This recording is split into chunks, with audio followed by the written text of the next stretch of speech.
Now we look the key features of Indian Constitution. By the beginning of 20th century, the Indian national movement had been active in the struggle for the independence from British rule for several decades. During the freedom struggle, the nationalists had devoted a great deal of the time to imagine and planning what a free India would be like.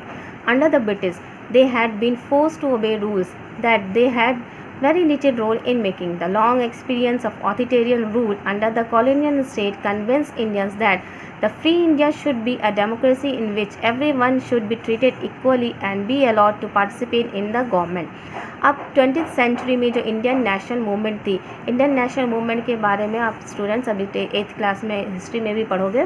तो Indian national movement जो struggle कर रही थी independence के लिए, जो British rule चल रहा था उनसे छुटकारा पाने के लिए, अपने देश को आज़ाद करने के लिए बहुत सारे उन्होंने स्ट्रगल्स किए। और इन स्ट्रगल के दौरान ही उनकी इमेजिनेशन, उनकी प्लानिंग भी चल रही थी कि आफ्टर इंडिपेंडेंस हम अपने देश को कैसे बनाएंगे, किस तरह का कंट्री होगा इंडिया। तो उनके विचार में इंडिया जो भी वो ऑथोरिटेरियन रूल के अंडर में फील किए थे, जो एक्सपीरियंस किए थे इंडियंस ने, ऑथोरिटेरियन रूल यानी जो भी ब्रिटिशर्स के अंडर में जो उनको ओबे करना पड़ता था हर रूल को, इस तरह की सिचुएशन थी। तो वहाँ पे तो उनको ये एक्सपीरियंस हुआ कि हमारे कंट्री को हम डेमोक्रेटिक बनाएंगे, जहाँ पे लोगों की पार्टिसिपेशंस होगी गवर्नमेंट के काम में भी, और हर कोई को इक्वल माना जाएगा, all are treated equally. What remained to be done then was to be work out the way in which a democratic government would be set up in India and the rules that would determine its functioning. This was done not by one person but by a group of around 300 people who became members of Constituent Assembly in 1946 and who met periodically for the next 3 years to write Indian Constitution. और ये कोई एक person का काम नहीं था। Around 300 people ने बैठकर बहुत टाइम तक इस कॉन्स्टिट्यूएंट असेंबली में 1946 में उन्होंने वर्क किया और पीरियडिकली 3 इयर्स तक उन्होंने इसके ऊपर वर्क किया और लास्ट में हमारा कॉन्स्टिट्यूशन फ्रेम आउट हुआ। तो बहुत हार्ड वर्क के बाद हमारा कॉन्स्टिट्यूशन जो है वो फ्रेम आउट हुआ है।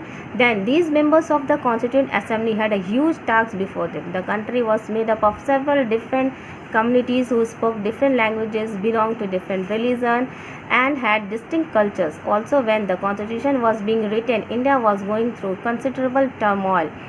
यानी जब उन्होंने कॉन्स्टिट्यूशन फ्रेम आउट करे थे उनके पास बहुत सारे चैलेंजेस थे। इंडिया की जो सिचुएशन थी एट दैट टाइम, जो कंट्री की सिचुएशन चल रही थी, उनमें उनको बहुत सारे हार्ड वर्क करने थे, क्योंकि इंडिया एक डाइवर्स कंट्री था, डिफरेंट कम्युनिटीज़ थी, जो डिफरेंट लैंग्वेजेस उनकी थी, अलग अलग रिलीजन थे, कल्चर्स थे, उनको एक साथ लेते हुए चलते हुए उसके बाद इंडिया की एट दैट टाइम जो कंडीशन थी, जो टर्मोइल हो रहा था, टर्मोइल मतलब वो जो कठिन समय था जब पार्टीशन इंडिया और पाकिस्तान का होने वाला था, जो सिचुएशन सामने थी उसको देखते हुए, और भी ऐसे बहुत सारे उनके पास चैलेंजेस थे, जैसे कुछ पेंसिली स्टेट थे जहाँ पे राजाओं का राज चल रहा था, उनको भी उनके फ्यूचर डिसाइड नहीं थे कि उनको अभी किस में मर्ज करना है, क्या होना है।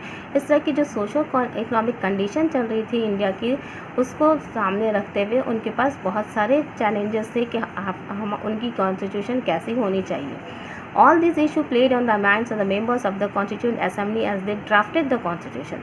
They rose to the occasion and gave this country a visionary document that reflects the respect of the maintaining diversity while preserving national unity.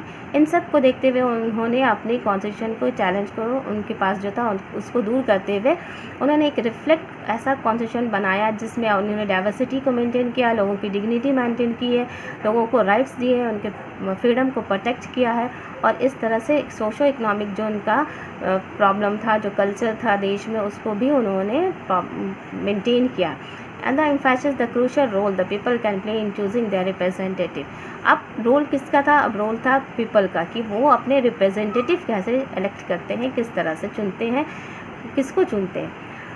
Listed below are the key features of the Indian Constitution. While reading these, keep in mind the above mentioned concern of diversity, unity, socio-economic reforms and representations that the authors of these documents were grappling with. Try and understand the way in which they tried to balance this concern with their commitment to transforming independent India into a strong democratic society. अब आगे हम की features एक एक करके देखेंगे कौन कौन से हैं, अपने पढ़ेंगे, लेकिन उसके पहले हमने ये जान लिया कि कितने दिक्कतों के बावजूद उन्होंने हमारे इंडियन कॉन्स्टिट्यूशन को फ्रेम आउट किया था। उन्होंने सब चीज़ों को मेंटेन करते हुए, ध्यान में रखते हुए, पब्लिक के इंटरेस्ट के लिए उन्होंने बहुत सारे फ्रीडम, बहुत सारे राइट्स दिए हैं, जिसको हम नीचे एक एक करके पढ़ेंगे। Now first point is the federalism.